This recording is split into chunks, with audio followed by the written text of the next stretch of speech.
Hi friends, అందరికీ నమస్కారం. నేను మీ చందుని. మీరు చూస్తున్నారు చందు ఎడ్యుకేషనల్ తెలుగు యూట్యూబ్ ఛానల్కి స్వాగతం. ఈ వీడియోని స్కిప్ చేయకుండా లాస్ట్ వరకు చూడండి. ఏపీ మరియు సెంట్రల్ గవర్నమెంట్ పథకాలకు మరియు ఎడ్యుకేషన్ కంటెంట్ మిస్ కాకుండా తెలుసుకోవాలంటే వెంటనే మన యూట్యూబ్ ఛానల్ని సబ్స్క్రైబ్ చేయండి. ఈ వీడియో నచ్చితే లైక్ చేయండి. లేట్ చేయకుండా టాపిక్లోకి వెళ్ళిపోదాం. ఏపీ రాష్ట్ర ముఖ్యమంత్రి సీఎం చంద్రబాబు నాయుడు గారు ఈ నెల జూన్ 12వ తేదీన ప్రమాణ స్వీకారం అమరావతిలో చేయబోతున్నారు.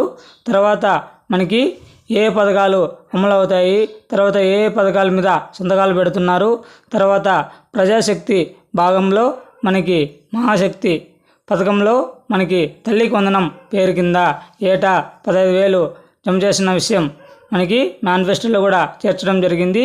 ఈ తల్లికి వందనం అనేది మనకి ఏ డాక్యుమెంట్స్ కావాలి, తర్వాత మనకి ఎవరెవరు అర్హతలు, తర్వాత మనం ఏ విధంగా అప్లై చేసుకోవాలి. ఇప్పుడు చూసుకున్నట్లయితే తల్లికి వందనం పేరు కింద మనకి అప్పుడు జగన్ గారు వచ్చి అమ్మఒడి పథకం కింద 15,000 జమ చేస్తున్న విషయం మన అందరికీ తెలిసిందే. ఇప్పుడు తాజాగా చూసుకుంటే తల్లికి వందనం కింద 15,000 జమ చేస్తూ వస్తున్నారు.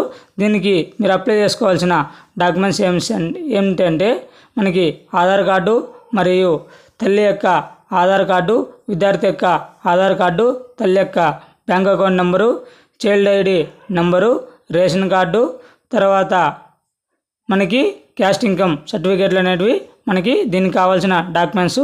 తర్వాత దీనికి ఎవరెవరు ఎలిజిబుల్ అంటే ఎవరైతే 1వ తరగతి నుండి ఇంటర్ సెకండ్ ఇయర్ వరకు చదువుతున్న విద్యార్థులు ఎవరైతే ఉంటారో వారందరూ ఈ తల్లికి వందనం పథకం కింద మీరు అందరూ అప్లై చేసుకోవచ్చు.